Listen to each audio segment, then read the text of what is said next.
ठंड में बारिश का कहर। गांव सूरजपुर में जनवरी की सर्द रात थी। ठंडी हवाओं के बीच आसमान में काले बादल छाए हुए थे। दिन भर हल्की बूंदाबांदी होती रही और रात तक यह बारिश मूसलाधार बन चुकी थी।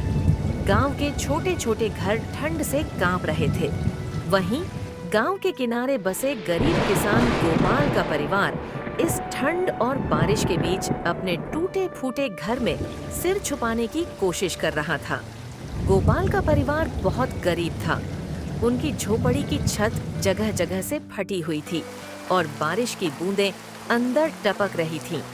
गोपाल ने अपनी पत्नी कमला और बच्चों छोटू और बिट्टू को पुराने गुदड़ों में लपेटा और खुद छत से पानी रोकने के लिए बर्तनों और बाल्टियों का सहारा लिया। बाबा, मुझे बहुत ठंड लग रही है, छोटू ने कांपते हुए कहा। गोपाल के पास ठंड से बचाने का कोई और साधन नहीं था। उसने छोटू को अपनी पुरानी शॉल ओढ़ा दी और खुद भीगता रहा। रात के करीब 10 बजे बारिश तेज होने लगी। झोपड़ी की दीवारें कीचड़ की थीं और धीरे धीरे कमजोर होने लगी। गोपाल को चिंता होने लगी कि कहीं दीवारें गिर न जाएं।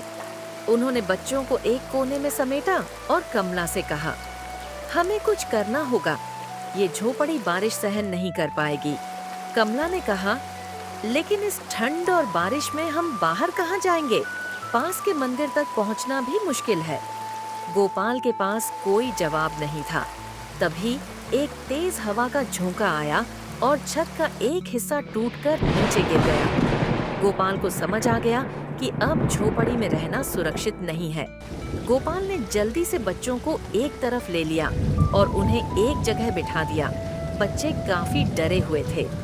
कमला ने घर का जरूरी सामान एक जगह इकट्ठा किया और चारों एक जगह सिमट कर बैठ गए। बारिश थम ही नहीं रही थी।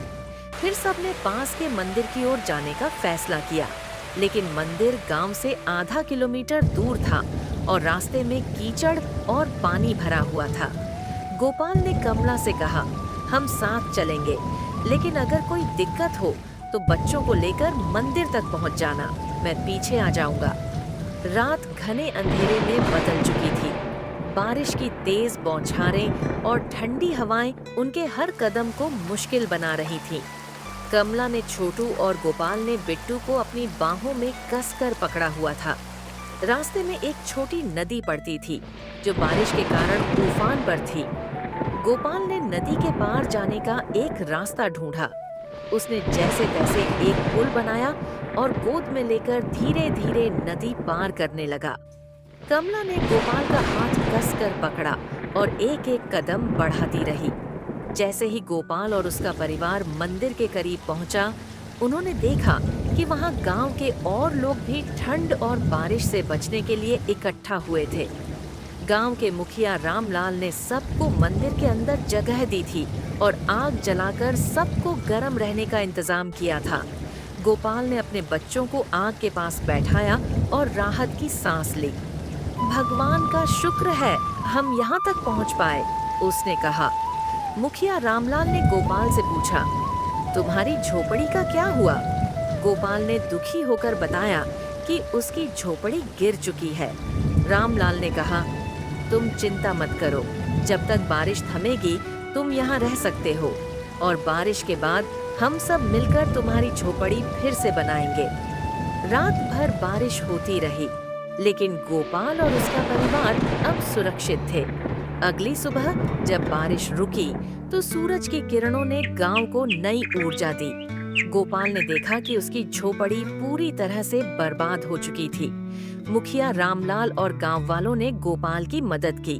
सबने मिलकर उसके लिए एक नई झोपड़ी बनाई। कमला ने गांव की महिलाओं के साथ मिलकर गोपाल और बच्चों के लिए गर्म कपड़े बनाए। गोपाल ने गांव वालों की ओर देखते हुए कहा, इस ठंड और बारिश ने हमें हमारी ताकत दिखा दी। अकेले हम कमजोर हो सकते हैं, लेकिन साथ मिलकर हम हर मुसीबत का सामना कर सकते हैं। ठंडी बारिश का यह कहर केवल एक घटना नहीं थी, बल्कि यह गोपाल और उसके परिवार के लिए एक बड़ी सीख थी। जीवन में कठिनाइयां हमेशा आएंगी, लेकिन अगर इंसान अपने हौसले और दूसरों की मदद से खड़ा हो जाए तो हर मुश्किल को पार किया जा सकता है। उस दिन के बाद गोपाल ने अपने बच्चों को सिखाया कि इंसानियत और एकता सबसे बड़ा सहारा होती है।